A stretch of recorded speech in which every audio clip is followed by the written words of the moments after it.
Hello everyone, this is Savita Acharya from Canara Engineering College. In this video, we'll continue with the remaining operator types. Shift operators.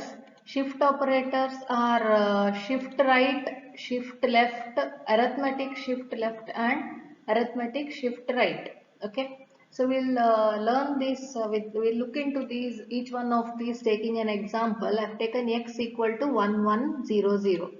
So first one is right shift. So this is x right shift by 1. So the digit represented here specifies the number of bits it has to be shifted. Okay. So 1100 shift by right shift by 1 position. So that this will be discarded. This will come to this place, shifted by right, and here zeros will be appended. So the answer is 0 1 1 0 after shifting by one position, 1 bit position. Left shift, now x is 1100. Left shift means this will be lost and this will come to the most significant bit, and the least significant bit will be filled with the 0. So it will be 1000. Next is left shift by 2 positions, that is 1100. Left shift by 2 positions means these 2 bits will be lost and this will move to this position and this will move to this position, and zeros will be appended in the empty spaces, and hence all the 4 bits will be 0. That is after shifting left by 2 positions. I'll take one example of arithmetic right shift. So here I've taken b as minus 10. So before let me represent 10 in binary, it is 1010. So we have taken it as integer. Integer actually will be comprising of 32 bits. I will just represent 8 bits. So minus 10 is 2's complement of this number. 2's complement of this number. So 2's complement of this number is finding the 1's complement and adding 1 to that, right? So 0, 1, 1, 0, 1, 1, 1, 1. So this is the minus 10, this is the number minus 10 represented in binary. Now B right shift by 3 means 1, 1, 1, 1, 0, 1, 1, 0, arithmetic right shift 3 times. That means by 3 bit positions you have to right shift, that is these 3 bits will be lost and this will come to this place. So that is 0, 1, 1, 1, 1, right? These 4 bits have come. Now in arithmetic right shift the sign bit will be retained. Now this number is minus 10, it's a negative number. In negative number the sign bit will be 1. I hope you know that the most significant bit of the number is held for sign, and when the most significant bit is 1, it indicates that the number is negative. So the sign bit is retained and the next things are copied. Right shift in case of arithmetic right shift. So 1, 1. Okay. So here it is right shift by 3 positions. So now if I have to find out what is this number, it results in minus 2. Say if you verify that, find the 2's complement of this. 2's complement of this is uh, 1's complement plus 1 is 2's complement. So this is nothing but 2. So it is minus 2. Next is the concatenation operator. As you know, concatenation means appending two operands end to end. Okay. So here the concatenation operator is represented by flower braces. So I have taken here a few numbers. Say A is 1, B is a 2-bit number 00, C is 10, and D is 3-bit number 110. So here I have concatenated B and C. So the resulting number will be B is 00 and C is 10. So the output, the result of this operation is 0010. Okay, so the size of the result will be decided depending on the size of the operand. So here the size of the operands are unequal. B is 2-bit and okay, here it is same. B is 2-bit and C is 2-bit. There could be cases where there are unequal, as in here. So here what I have done is y equal to A, B, C, D, and I have appended a constant 3 tick B 001. So the result of this will be A is 1, that is 1 bit, B is 00, 2 bits, and C is 10, 2 bits, D is 110, 3 bits. Finally, I want to append 001. So the number of bits is 1, 2, 3, 4, 5, 6, 7, 8, 9, 10, 11. So it is 11 tick B and the value. Right. Next example is y equal to a comma b of 0 comma c of 1. So a is 1, b of 0, this is b of 0, this is b of 1.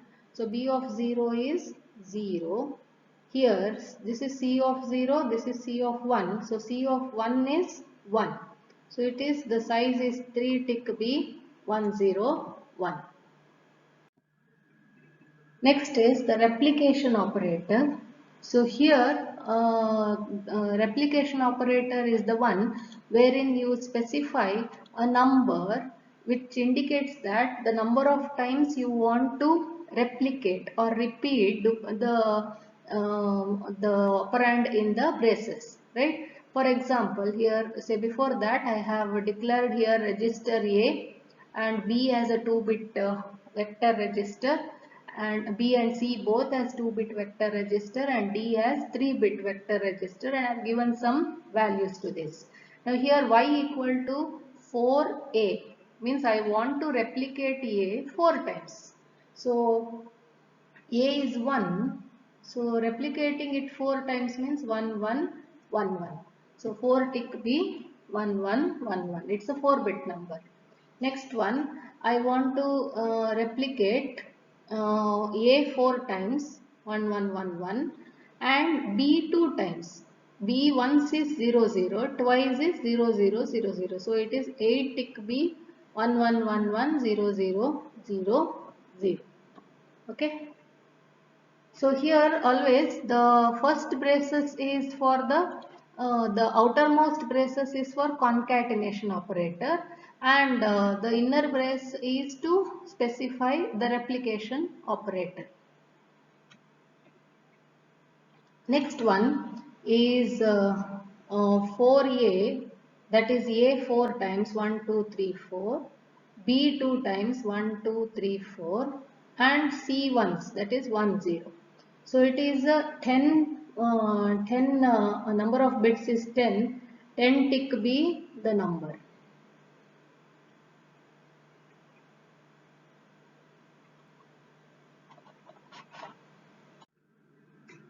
The last type of operator is the conditional operator. The conditional operator is a special type of operator which takes 3 operands. The operator is question mark and colon.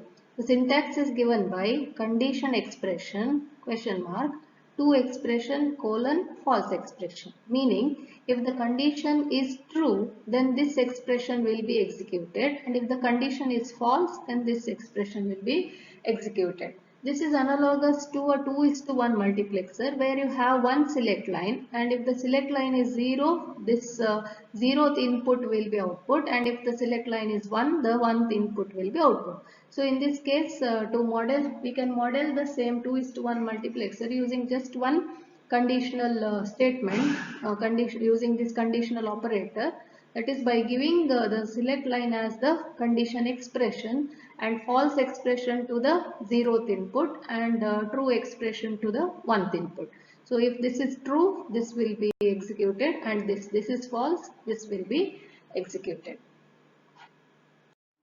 We'll write the expression for the 2:1 multiplexer using conditional operator. Okay, so conditional operator here, out is the output expression equal to, as per the syntax, the condition expression is yes question mark. If the condition is true, I1 should be output to the output line, and if the condition is false, the false expression should follow this colon, so that is I0. Okay, so this is the expression for realizing a 2:1 multiplexer. Next we'll move on to 4:1 multiplexer. The 4:1 multiplexer says out equal to, so here the condition expression is, now first I will give S1. So if S1 is true, so here if S1 is true, what should happen? It has to check if S0 is 0 or 1, right? So I will give nesting of the conditional operator. If S1 is true, what is S0? Now here it has come only when S1 is 1, right? So now I will check if S0 is 1. Now what if S0 is 1, what should be output? I3 should be output. I3 colon, if S0 is 0, I2 should be output, right? I2.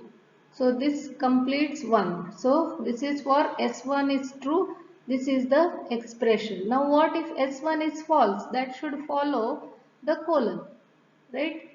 So when S1 is false, next again you have to check if S0 is false or true. So that will be again a nesting. So I will check S0 is true. Now if S0 is true, what should be output? I1 colon, that is when S0 is false, that is this line, I0 is to be output. So this is the way in which you express the 4:1 multiplexer using conditional operator. Using the same conditional operator, we will model the functionality of a tri-state buffer. Okay, tri-state buffer. I have just shown here one bit. It is a 36-bit buffer, so you will have 36 such buffer set. So here, say let a address be the output, and this is the enable line, and this is address out, right? So if the enable is active, then input will be equal to output will be equal to the input. Otherwise the buffer will go to high impedance state. So this same expression, this same statement I can express using a conditional operator, that is assign address equal to enable. If enable is true, this question mark indicates that if enable is true, that means the buffer is active, so output is equal to the input. So to the output, address out is to be passed on. Okay, otherwise, that is colon, that is when enable is false, the output will be high impedance. So since it is 36 bit, I have represented this high impedance as a 36-bit number. So this is the same thing, modeling functionality of a 2:1 multiplexer. Here signal select line is taken as control, in 1 is if control is 1 and in 0 if control is 0.